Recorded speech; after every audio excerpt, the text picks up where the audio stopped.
by settling the case or by trying it. If you lose and you get zeroed, 35%, 40% of zero is zero, right? So the lawyer ain't getting paid and you ain't getting any money. But here's the worst part for you as the client. You will have to be responsible for paying the lawyer, reimbursing the lawyer for any costs, any out-of-pocket expenses. So for example, if you're filing a lawsuit in Civil District Court in Orleans Parish these days, you got to come up with something like $350 just to file the lawsuit. Unless you qualify to file as a pauper, and that's a whole other issue I'm not going to trouble y'all with. But if you put a jury request in your petition, it's $900 just to file the suit. So lawyers who take cases on contingency fee basis, they advance those costs. They'll pay that for you, right? They'll pay that $900 or that $350 up front. The lawyer will also pay for court reporters to show up at depositions. But out-of-pocket expenses can really mount. If the lawyer says, look, there's no way we can win at trial unless I hire an expert. Experts cost a bloody fortune. Doctors think nothing of charging $1,000 an hour. I am not kidding you, to testify at a deposition. And oh, by the way, if you're going to make me show up at trial and testify again, that's going to be $1,500 an hour. I once had a doctor I needed to come in from Houston to testify in my client's case here in New Orleans. He so much did not want to do that. Really great guy, helped my client a whole lot. He so much did not want to take time away from his gazillion-dollar-a-day medical practice to come to New Orleans and testify that he gave me this rate sheet and he said, $1,500 an hour, and by the way, that is for the moment I leave my office in downtown Houston and get in a cab to go to the airport, the meter starts running the moment I get in the cab. $1,500 an hour. So I was going to have him come in the day before his deposition so I could prepare him, so we could talk about the likely questions. So that meant he was going to come in the day before and get a hotel room, right? So of course I'm paying for the hotel room and his meals, probably at, Antoine's, right? It's New Orleans after all. A doctor ain't coming in from Houston and going to go eat at New Orleans hamburger and seafood, right? He's going to like one of the big restaurants. While he's sleeping in his nice, cushy, king-size bed at the Windsor Court Hotel, I'm paying him $1,500 an hour. So when we went to a settlement conference,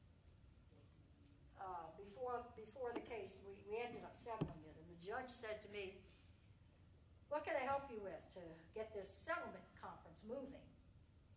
And I said, well, just talk to my client and tell her she needs to be more realistic. She's thinking she's going to get way more money than I've told her she's going to get, but you know how clients are. He goes, yeah, you got an expert? I said, well, sort of, but I can't afford him. So what are you talking about? So I told him. Judge went ballistic. You give me that guy's phone number right now. I'm calling his office in Houston, and I'm going to tell him if he wants to charge people that kind of money, I'll order him to show up here and testify for $100 an hour. And I can do that. I can order his ass to get here. And I'm like, all right, Judge, that all sounds really good, but no thanks. Because if we do that and he takes the stand, you think he's going to have anything nice to say about my case or my client when I just screw him over? So no thanks, we'll work it out. I'll video him or something, or I'll go to Houston and video the fool. Judge was infuriated. It is infuriating. It's absolutely ridiculous, but that's how they get out of having to testify. They just make it so ridiculously expensive you can't do it. So experts are one big expense. Depositions are another big expense. We're going to talk about that. So a 3-hour deposition, a transcript can run you on average about $1,500. So if you got 5 witnesses whose depositions the lawyer feels like he needs to take ahead of trial to prepare the case, that's $7,500 right there. So here's the thing. Your contingency fee contract with the lawyer will say, the lawyer will take 35% of anything he recovers for you, and you get the rest. except out of what you get comes all of the costs and expenses. You have to be responsible for that. And here's the real kicker. Even if the lawyer recovers nothing for you. So think about, like I said, in my practice, people that were coming to see me were people who just lost their jobs, right? So I'm telling them I'll take it on a contingency fee basis, but here's another reason you need to make sure that you want to do this. Because if, by some chance, we don't get anything, you don't owe me anything. I've put in 2 years of work and I get nothing for my time, but all those out-of-pocket expenses, the money it costs to file your lawsuit, the depositions, the doctors, you're going to have to pay me back for that, because that's not money in my pocket. I've had to pay that to the court reporter, to the expert, to the clerk of court. So I'm not going to be able to stay in business long if I'm shelling out $10,000 in cost on every case and I can't get reimbursed because I've lost the cases, which is another reason, again, so the client who now has recovered nothing has no job, has to go somewhere and find $10,000 to pay me so I can get reimbursed for paying these expenses. It's a difficult situation, and that's why, again, you don't want a cheerleader. Now, if you're a defendant, if you've been sued and you need a lawyer to defend you, almost always the lawyer says, yeah, I'll defend you, that'll be $200 an hour. And I'm going to need a $5,000 retainer up front. That means you're asking the client to give you $5,000 check, which you put into your so-called trust account. You can draw off of that money, the lawyer can, as the lawyer spends time on the case. When that $5K is gone, you ask for more money, or you simply say, I'm going to send you a bill every month and you need to pay the bill in full every month. Again, very expensive. Unfortunately for defendants, you didn't ask for this party, right? You got sued. You're not exactly a happy or willing participant, but if you're being sued and you potentially could end up with a big fat judgment against you, most people decide they're going to need a lawyer one way or the other. So you really have to be selective about how you do it. Once you all agree, the lawyer will ask you to sign a retainer agreement. That's usually what we call it if it's a contingency fee case, or an engagement letter, which is just a letter. If you're representing a defendant, the letter is just going to lay out the terms on which you're representing and what the costs are going to be and all that stuff. So here's an important point: attorney's fees. In a lot of cases, if your case is being brought under a particular statute, like Title VII, the Employment Discrimination Statute, that statute actually says the winning party can get the other party to pay their attorney's fees, right? Which is what you want, particularly if you're the plaintiff. If the defendant loses, the defendant has to pay not just the damages that the jury says they owe you, your lost pay, your medical bills, whatever it might be, but they also got to pay your attorney's fees. However, in Louisiana, you don't get attorney's fees in every case. Most people ask for them in every case, but lawyers know you don't get them in very many cases. In Louisiana, you can only get attorney's fees in 2 situations. If your case arises under a law that says the winning party can get their attorney's fees paid, like Title VII, right? So, Judge, the law that I'm suing under says if I win, I get attorney's fees. So you're good there. The only other situation is usually if the case is a breach of contract case. You and the other person that you're suing entered into a contract, it went bad, you're having to sue the other person for breaching the contract. Breaching a contract is like breaching a levy, right? That means the levy broke. What breaks in a contract? The parties are breaking their promises. What is it they promised to do under the contract, and they're breaking their promise? That's a breach. If the contract between the parties says if one of us has to sue the other one because of anything having to do with this contract, the party who wins gets attorney's fees. then you can also get attorney's fees. But short of that, in Louisiana, you don't get your attorney's fees paid. Both sides are going to be responsible for their own attorney's fees. Now, what if you get a judgment of attorney's fees, even though the attorney has a contingency fee percentage? Does it stay? Yeah, the way that works is usually attorney's fees are resolved after the trial, and you have a separate post-trial hearing. And the lawyer has to come in with his or her bill. And usually, I've done this for a few people before, just testify. They usually get another lawyer to come in and say, $2.75 an hour is a fair rate in this community for those kind of services, and you get it. So the way it works on a contingency fee, you take whatever the award for attorney's fees is, and you add it to whatever the jury gave you, and I get my 35% of the total. That's a good question, though, because it used to occur to me too, wait, what does that mean exactly? You just throw it all into one pot, and you do the percentages that way.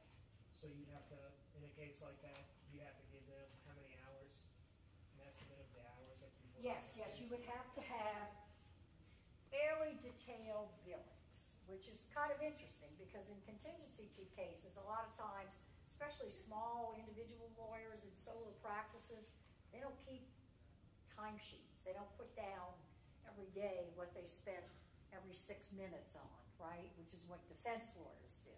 You got to keep timesheets explaining what you did, and then when the client gets the bill, they get that little explanation too, so that they know you're not just screwing them over. So theoretically, plaintiff's lawyers have to kind of do the same thing to get an award of attorney's fees. Many plaintiff's lawyers I know, they just kind of make up the crap after the fact. They go back through their pleadings and they go, okay, on this day it looks like I drafted this lawsuit or whatever. But believe me, they can be quite creative about it. Okay, so there's one other thing I want to talk about before we get to the actual filing of the lawsuit, and that is sometimes you can get a lawyer take your case without charging you anything, either by contingency or hourly rate. And that is under the doctrine of pro bono publico. That means for the good of the public. Lawyers have an ethical obligation to provide services at no cost from time to time. We're all supposed to do that, take a case for a person who cannot afford a lawyer and handle it, and not knowing that you're not going to get paid. It's not everybody's favorite way to practice law, but it's a necessity. So if that's the case, again, if you really can't afford a lawyer, you can always call, again, the Louisiana State Bar Association that has a division known as the pro bono division, and see if any of the lawyers on that list will handle your case for free. Doesn't happen a lot, but you can get it. It's going to happen more in cases involving like child custody, child support, wage cases. I was fired, they didn't give me all the money they owed me, that kind of stuff. Or people who really can't afford to hire a lawyer. Maybe the case doesn't involve that much money. Maybe you need your ex-spouse to pay up all the past due child support, and you just lost your job, so you can't afford to hire a lawyer to chase them to get the money, that kind of stuff. And that'll happen sometimes. Question? So that's like the publicly appointed attorneys, like you. Yeah, and I was going to say in a criminal context, that's where in a criminal context, because the United States Constitution guarantees any person charged with a crime in this country, guarantees you the right to counsel, the right to a lawyer. So if you've seen any of the crime shows or the courtroom shows, or if you've sat in courtrooms, you might have heard the judge say to a person when they're being arraigned, that is, told what the charges are against them, can you afford a lawyer? If the person says no, the judge says one will be appointed for you. if you keep up with the news in this state, that's not a happy situation because, again, our ultra-conservative state legislature doesn't like funding public defender programs, especially in the big bad city, right? Because we got a lot of crime here. We have a lot of folks who are, you know, lower income brackets who really can't afford lawyers. And so a lot of people who go through the criminal justice system in New Orleans need appointed lawyers. And the legislature just doesn't appropriate enough money to hire those folks. So, you know, do you want to be a public defender when you get out of law school and go to work in the public defender's office knowing you'll be making about maybe $20,000 to $25,000 salary a year? You're going to be handling cases for people who can't pay. That's why you're doing it. And you have no money to go investigate the case. They not only don't appropriate enough money to pay these folks, these lawyers, but they don't appropriate money where, you know, the state has resources. They can go out and hire experts. They can go investigate. They can send people out to spy on the person, whatever. But the public defenders don't have those resources available to them. So justice is often not done because we simply don't fund it. I mean, look, this is a major constitutional issue. There are cities all over this country that are under federal court orders, or states that are under federal court orders to, like, beef up the amount of money they put into public defender programs. And the legislature basically flips them off and goes, yeah, okay, what are you going to do about it? And they don't do it. And so a lot of people who have no other resources but to depend on public defenders, sometimes that old adage about you get what you pay for, right? Not their fault, not anybody's fault except the state legislature. Because, you know, they'd rather spend money taking monuments down or whatever the hell they do, instead of paying for important things that involve people's constitutional rights. I mean, we have a constitution in this country. You can't just ignore it whenever you feel like it. But that's kind of what state legislatures do, because it's not an individual person, you know, they're just the state legislature. So who's going to really be held accountable by the federal courts? What are you going to do, put the legislature in jail? So, you know, it just doesn't happen, and it really contributes to just a horrible situation. You know, so you go to work at a public defender's office for $25,000 a year, or you can go get a job in a private law firm where they're going to pay you $85,000 a year right out of law school. Well, that's an easy call, right? Who's going to go in the trenches for $25K? Especially when you consider most of these people coming out of law school probably have $100,000 or more in student debt that they immediately have to start paying off. So it's a very unhappy situation, but not an unusual situation. It's not just the state. This is a rampant problem all over the United States. Who had a hand up? Yeah. What about the, like, out-of-pocket costs? They don't really get, there's just not that much money in their budgets to even deal with that. So even like the basic, like. So a lot of times they don't have money to investigate. They don't have money to do a lot of things, to go out and find witnesses, to, you know, they don't have the resources to do that. They can sometimes, I mean, yeah, they just don't have the resources to do it. So it doesn't get done. I mean, I could go into all kinds of other things, but basically it just doesn't get done. They go in and they fly by the seat of their pants and defend this person. And what happens most of the time is this person gets convicted because the playing field is not at all level. It's not at all level. Question? For some reason, I always thought there was some requirement for lawyers to allot so many hours a year in pro bono cases. Yeah. It's not a strict requirement. It is an ethical obligation that you have. So most lawyers who are ethical and responsible know that when they get a call, you need to take it. Now, if you get requested to take 5 pro bono cases a year and you practice all by yourself, yeah, that ain't going to work out so well. But particularly lawyers in big law firms, they're going to get their salary whether they're working on a pro bono case or a paid case.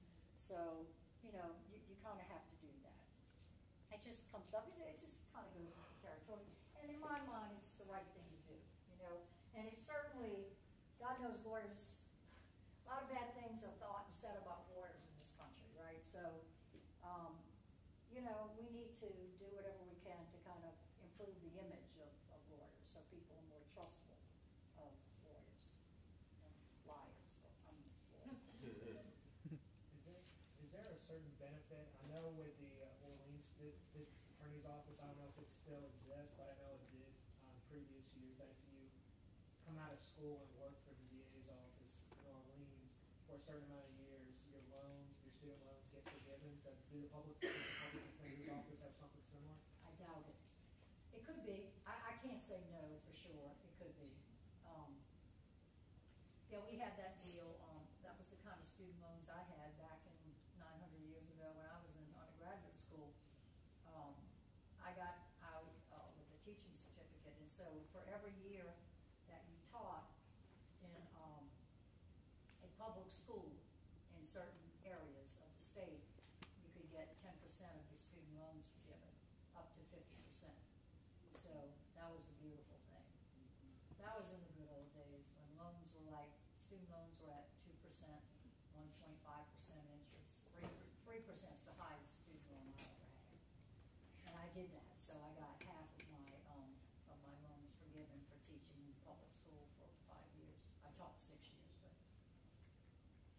you know, look, the whole student loan thing, I don't understand why neither one of these people running for office really have a firm plan to try to address that. I know Hillary Clinton says she's going to do something about it, but and Trump, forget it. You know, that ain't even on his bucket list anyway. That will never happen. But she says she wants to do something about it. But of course, the problem, even if she really is intent on doing something about it, is the only way to do something about it is to go through Congress and get them to pass bills. And you know, and we're all, as citizens, we're all complicit in it. You know, we're too lazy to hound our elected officials. And as I mentioned to y'all early on here, if you don't contact these people and gripe about what they're doing or what they're not doing, they think, hey, everything's groovy. I'm going to get reelected and I don't have to do much of anything.